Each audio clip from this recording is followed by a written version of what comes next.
watching Football Friday on KDLT. I like that. It kind of glows a little bit with those colors. Yeah, sure does. Welcome to our final Football Friday on a Friday. Next week, we're going to be here on Thursday night, and then it goes on after that. Actually, there is another Friday that we'll be here. I'm Mark Ovenden. He's Zach Borg. Our show every week is brought to you exclusively by the Fun Zone, a pizza ranch on 41st Street in Sioux Falls. And how appropriate with all the fun we have right here, recapping a busy night of high school football. No kidding there. We start out tonight at Howard Wood Field, where the top-ranked team in 11 AAA tried to finish off a perfect regular season in defense of their first-ever state championship last year. It was the Lincoln Patriots against the Washington Warriors. Just a side note, too, Lincoln's never lost since I've been an anchor here. I'll take full credit for that. Just kidding. Didn't take long for the Patriots to get going. First quarter, first play, Isaiah Roach cranks it deep to Paul Fennell, 51 yards. Wow. Almost hits me right there, but I got out of the way. Now, they have a 4th and goal at the 1-yard line, but Matt Farniok blows it up, and they stand tall and stop the Patriots. So we're scoreless after a quarter. Into the second, Jack Skelhaus deep to Tanner Waddell. Great Nice grab, catch. great footwork too, but unfortunately that drive would stall, and they would turn it over on downs. Just before the half, Roach drops a 5-yard dime to Nickel Myers. Great catch. That made it 7-0 at the break. It was Lincoln getting the victory and the shutout by a final of 24-0. Yeah, big second half for them. Now the top team in 11 AA took the field after winning those 3 games in a week to stay undefeated. Paul Heinert was in Yankton, where the ESD title was on the line. Paul? Mark, the Yankton Bucks had to complete their homecoming game in Aberdeen on a Monday, but they rallied to win that and won again in Pierre last Friday night. So they came into the game tonight with control of winning the conference championship against a very good Harrisburg team that lost to Brookings and Lincoln the past 2 Fridays. Okay, how about this? Mark, who does this guy remind you of? Remember 87? Gronk down to the 1-yard line. They would punch it in, 7-0 Yankton. Defensive battle for much of the first half. Harrisburg had some trouble. Watch this. Gronk again. The tip pass and the interception. They wouldn't score on that drive, but Brady Hale would knock in this 30-yard field goal right before half. Yo soy fiesta in Yankton. Bucks cap off a perfect season. Great year for them. 31-8.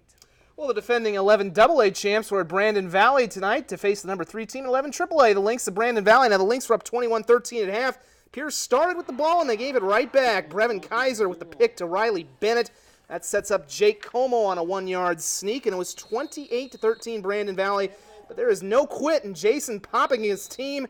Caleb Farsdale will punch in a 4-yard touchdown. It's 28-20. Pierre back within 8. A little bit too much Brandon Valley in this one, though, as Riley Franzel will punch in a score of his own. That makes it 34-20. The final would be 48-27. He had 165 yards and 2 touchdowns. Now back to 11 AAA, where Roosevelt paid a visit to the MAC to play their arch rivals, the O'Gorman Knights. And Boston Bauer is going to take it on the sweep on 4th and goal in the first quarter. It was all Knights early. They go up 7-0. Now Roosevelt is driving when Jet Thune has it stripped. Thune ended up having a great second half, by the way. Had it knocked out, and Antonio Casiello with the recovery for the Knights. Dodi McQuinja in beast mode. Look at this run by number 32. They can't get him down. He goes 45 yards before they finally tackle him. And then look what O'Gorman does. They go to the air. Luke Fritsch to Jack Peary. And it's 14-0 in favor of the Knights. But back come the Riders. They would respond. In fact, they go to the air. It's Thune to Jake Bear, who also had a big game on the ground. Back across the field, number 23 makes the catch. He'll take it in for the touchdown. That makes it 14-7 now. The Riders are back in it. Watch the effort here by Fritsch. I kind of bailed on this one a little bit. I thought he might come out of bounds and clobber me, but he cuts back, and he's still going. He's still going. He's still going. Well, now you he's have not. to take 4 guys to throw him down, and then A.J. Martinez scores. 21-7 at halftime, O'Gorman, but Roosevelt rallies in the second half, and the Riders score all 21 points to win it 28-21. Again, Lincoln with a 24-0 shutout. Brandon Valley's Como with 4 touchdown passes. Yankton caps off a tremendous and interesting season, I might add. Also in the big school scores, Aberdeen almost blanking here, and Mitchell over Watertown 22-19. St. Thomas More in the third quarter leading, and both the Rapid City schools had a bye. Now the Couriers of Del Rapids have been streaking since the opening loss to number 1 Madison in 11A.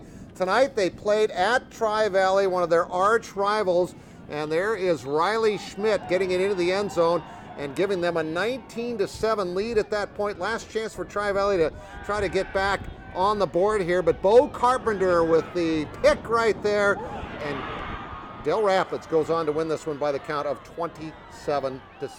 The Cougars of McCook Central Montrose have gone unbeaten so far in 11B. Tonight they hosted Flandreau, trying to improve to 7-0. Joe Hansen on the sweep, and he's gone. 44 yards. It's 7-0, just like that. Cougars out to the quick lead. A little bit later on, Eric Hansen gets the carry. He makes a great cutback. He's down the sidelines. 53 yards. Doesn't quite get in. Or does he? Well, there we go. It makes it 15-0. Still in the first quarter, Tyler Cleveland will run down. He'll get it into the end zone. Final score there was 47-0. And now for the featured game of the night in a great Corn Belt matchup as the top-ranked teams of 9A and 9B squared off for bragging rights in Canistota. That's where the Hawks hosted Luke Loudenberg and his high-flying Howard Tigers. Both teams came in with 6-0 records. KDLT Chief Photog Max Jensen was there and had the highlights. Well, hey, thanks, guys. Well, you knew this was going to be a good game when people started claiming their spots at the field on Wednesday. A lot on the line tonight, including a conference championship. Well, the sun is setting fast on the season as this is the final Friday of the regular season. Lots on the line tonight. After an interception, Howard takes 3 plays. Luke Loudenberg takes the handoff and goes 42 yards for the score. Tigers take an early 8-0 lead to start the game. Corn Belt Conference Championship on the line tonight. Second quarter, Hawks answer as Jared Nielsen scores from 2 yards out, 8-6 after the failed 2-point conversion. More Hawks. After completing several key passes along the way, Shea Jolly calls his own number and scores on the sneak from 4 yards away. Again, 2-point conversion, no good, 12-8, Canistota. Loudenberg took his team on his back as Howard answers.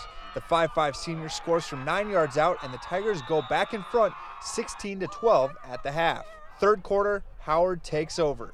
Jordan Genslinger drops back, finds his receiver Tanner Hinkle, and he has nothing but green in front of him. 24 yards and the score, Tigers up 24-12. After an onside kick, Howard goes back to their bread and butter. Luke Loudenberg, I've said his name over and over tonight. This time he goes 32 yards off the sweep, and the Tigers run away with this one, and they take the Corn Belt title. When we came out, I think our physicality took over in the second half. We forced some turnovers, but they're a very good team, and we know with their passing game that they could come back at any time. So I guess the biggest thing for us was we had to keep scoring. Luke Loudenberg added 5 touchdowns to his resume as Howard comes into Canistota and wins 52-12. In Canistota, Max Jensen, KDLT Sports. All right, and a big matchup down in Iowa. Central Lyon, George Little Rock hosting Sioux Center. This turned out to be a defensive battle, and right there, that snap went right over the head of Pete Menage, and Christian Roseboom would recover for the visitors. Menage here does complete the pass to Grant Metzger for 27 yards, but they did not score while we were there in your final. 7-6, Sioux Center wins in a low-scoring game. Now, this wasn't low-scoring. Since losing their season opener to Central Lyon, the Wildcats of West Lyon have ripped off 6 straight wins. Tonight they hosted Ridgeview in a conference game. Neil Metzger with a sack. Cody Holtz also helping out there on some D. And Dylan Heiser is going to take it in from a yard out for a touchdown. That made it 28-0 in the third quarter. Toby Metzger then comes up with a fumble recovery. Right here, the ball is loose, and he is going to fall on it. And Dylan Whalen goes to the air. Yes, a Wildcat touchdown pass, 15 yards to Paul Terwee. And that leads to let's see the touchdown catch, a great grab right there. Catch. Let's go to your scoreboard. 42-0, Sioux Center 7-6. West Central and Garrettson both win, along with Del Rapids St. Mary. Josh Brown setting the all-time school rushing record. Madison having a terrific season, ranked number 2. Gayville, Ballin, and Dual both win tonight, along with Chester winning big. Custer, Groton area, and Parkston undefeated, ranked number 1 in 11B. Scotland and Timberlake both win.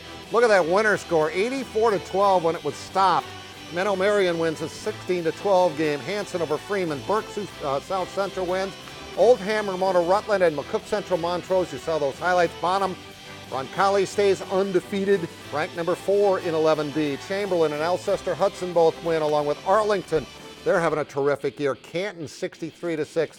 DeSmet, Iroquois, and Fulton both win, along with Elkton, Lake Benton, and Hamlin. Chargers unbeaten. Lyman and Waverly South Shore both win.